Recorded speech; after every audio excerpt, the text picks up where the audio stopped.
Hey, what's up, y'all? It's Pop on Cracking. This D Boss Reacts is vid by the 8th series. It's titled Albums That Were Supposed to Have a Lot of Hits But Didn't. There were no hits. Alright, let's see what's on here. Let's watch. It was a flop.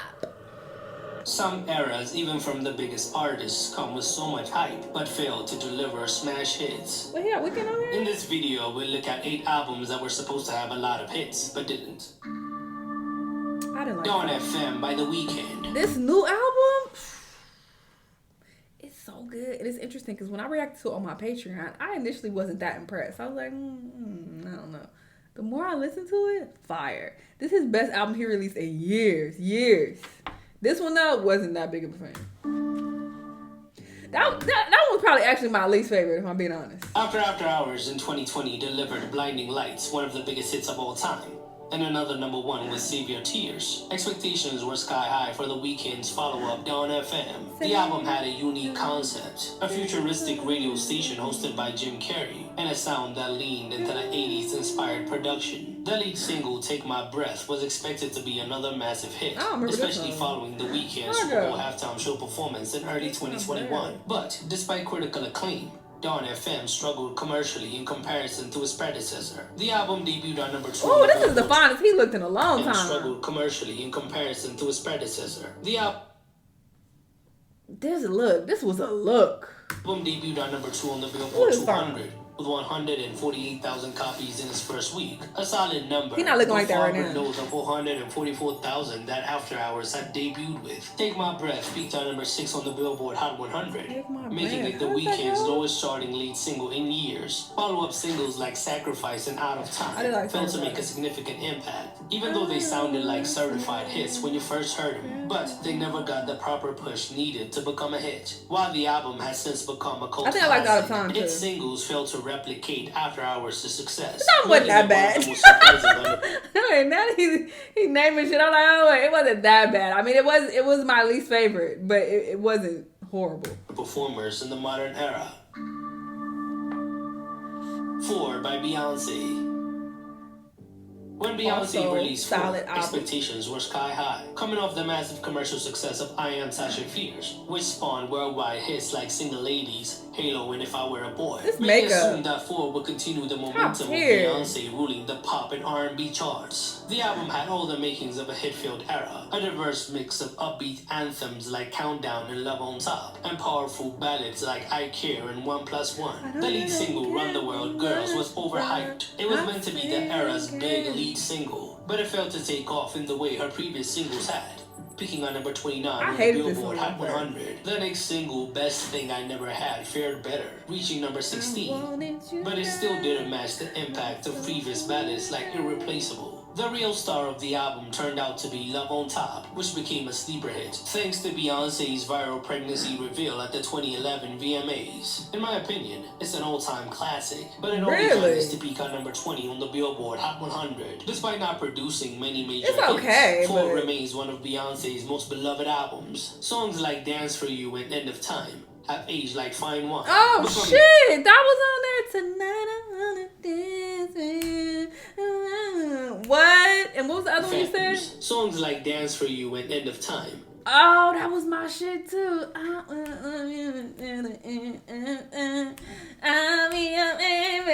shit, I forgot about that. I'm about to download that. Fan favorites, even I'm about to work out to that. Chart success. While 4 may not have been the hit factory it was expected to be, it played a crucial role in shaping Beyonce's legacy. This album was fire. Man of the Woods by Justin Timberlake. I know nothing about this. By the time Justin Timberlake released Man of the Woods, he had built up a reputation of delivering albums loaded with hit singles. Future Sex Love Sounds in 2006 gave us chart-smashing hits like Sexy Back and What Goes Around Comes Around, while the 2020 Experience in 2013 produced radio staples like Mirrors and Suit and Tie. So, when Man of the Woods was announced, expectations were sky high. The album was promoted as JT's return to his roots, with the album heavily influenced by country and folk. But instead, it flopped, considering the expectations. The lead single country and folk. But instead, it flopped, considering the expectations. Why did they say flop like that? An odd choice, a weird robotic track that confused listeners and radio programmers at the time. The song debuted on #9 on the Billboard Hot 100, but quickly plummeted, failing to gain traction. The next single, Supplies and Say Something, featuring Chris Stapleton, had some impact, with Say Something peaking at number 9 on the Billboard Hot 100, but they never came close to the chart dominance JT was known for. Even his Super Bowl halftime performance, which should have bolstered album sales and streams, failed to revive interest in the project. While Man of the Woods debuted at number 1 on the Billboard 200, it quickly faded from public consciousness. The album felt disjointed, and it killed the momentum JT had built over the years. Unlike his past projects, which had a clear sound and hit-making strategy, Man of the Woods struggled to find its place in modern pop music in his otherwise hit-filled career. Brave by Jennifer Lopez. By 2007, Jennifer Lopez was coming off a commercial and critical high with her dominance at the start of the millennium, and Brave was supposed to be her big return to pop dominance, a dance-heavy, upbeat album that followed the successful formula of her early 2000s work with big-name producers like Ryan Tedder. It was expected to deliver multiple hits. However, it ended up becoming a disappointment. The album's lead single, Do It Well, was a strong choice, an energetic, radio-friendly track that mixed J-Lo's signature dance pop style with an edgier R&B sound. It performed decently, peaking on number 31 on the Billboard Hot 100, but it failed to carry the album. The second single, Hold It, Don't Drop It, performed even worse, barely making an impact on the charts and missing the Hot 100 entirely in the US. The album as a whole lacked a defining hit to keep it afloat, making it clear that it wasn't resonating with audiences the way J-Lo's past albums had. Ultimately, Brave debuted at number 12 on the Billboard 200, selling 53,000 copies in its first week, an underwhelming number for a pop superstar at the time. It quickly faded from relevance, and Jennifer took a long break from music before making a comeback with Love in 2011. Despite having all the right ingredients for success, Brave just didn't have the hit singles to sustain its momentum, making it one of J-Lo's most forgotten albums. Radical Optimism by Dua Lipa.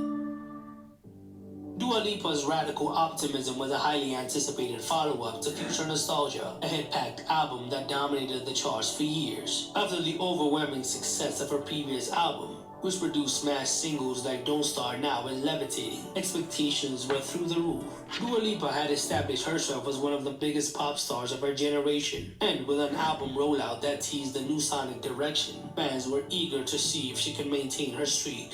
Unfortunately, the singles were underwhelming. The lead single, Houdini, was solid, but it didn't have the chart-topping power her previous hits had, only managing to peak on number 11. The second single, Training Season, also underperformed, failing to generate the same excitement, only peaking on number 27 on the Billboard Hot 100. Compared to Future Nostalgia, Radical Optimism's impact on the charts was underwhelming. Instead of being an era filled with multiple top 10 hits, the album's singles were disappointing. While Dua Lipa remains a major force in pop music, the album was a huge step back. It wasn't a total failure, but it definitely didn't live up to the expectations of delivering hit after hit. Okay, now you lose. Romance by Camila Cabello. Coming off the massive success of her self-titled debut album, I did try to listen to her most recent album, and I couldn't get into it because I did like the song she had with Lil Nas X. I reacted to the video on my Patreon. I was like, oh, this is kind of hitting. And I listened to it a few times at the gym, too. I was like, okay, I don't mind this at all. But the album...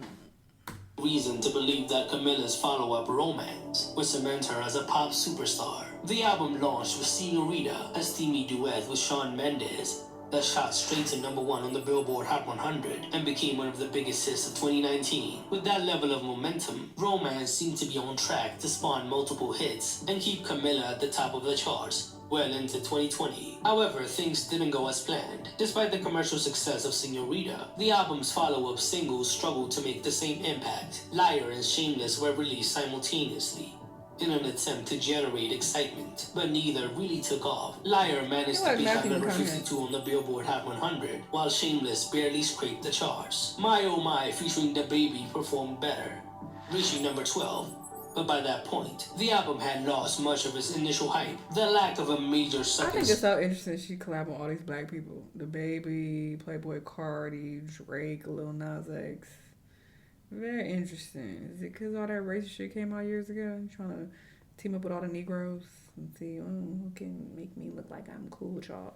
smash hit left romance I don't trust it. It seems fake. Commercial underperformance. Part of the problem was timing. The album arrived in December 2019, just as the world was heading into 2020, a year when the industry was shut down because of the pandemic. The album was supposed to have hit after hit, but it had a disappointing performance.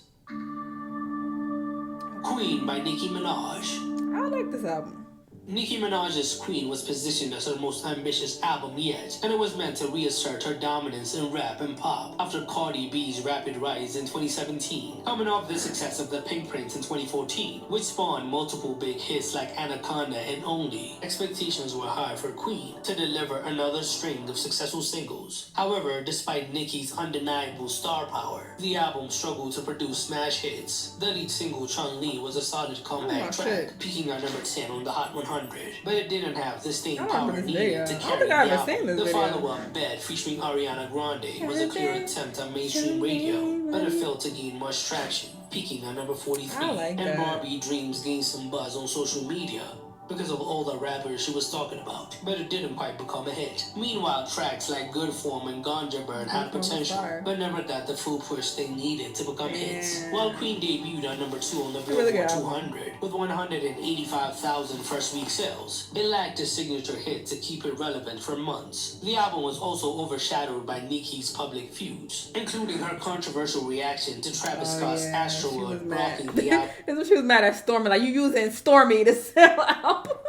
From the number 1 spot, making her look like a sore loser. While I still think the album has some of Nicki's best rapping, it didn't quite live up to expectations. Oh, that's unfortunate. 12 Carat Toothache by Post Malone. Coming off the back of Hollywood's Bleeding, an album that spawned a lot of diamond singles, like Circles and Sunflower, which has now been certified 20 times platinum. That's crazy. There were high expectations for the follow-up. Post Malone was at the peak of his hit-making powers. Because of Sway, after taking a break, he dropped 12 Carat Toothache in 2022. The lead single One Right Now with The Weeknd debuted strong at number 6 on the Billboard Hot 100, but it quickly lost momentum. Despite its star power, the song wasn't really a great lead single. The album's second single, Cooped Up, featuring Roddy Ricch, was another letdown, but it peaked at number 12 before disappearing from the charts. Other songs like I Like You, a happier song with Doja Cat, found some success, peaking at number 3, but was nowhere near the level of Post Malone's earlier run of back-to-back hits. The album didn't really have radio-friendly anthems. Ultimately, 12 Carat Toothache was a complete flop. It debuted at number 2 on the Billboard 200, but it fell short of expectations for an artist who had been one of the most consistent hitmakers of the late 2010s. The singles didn't stick,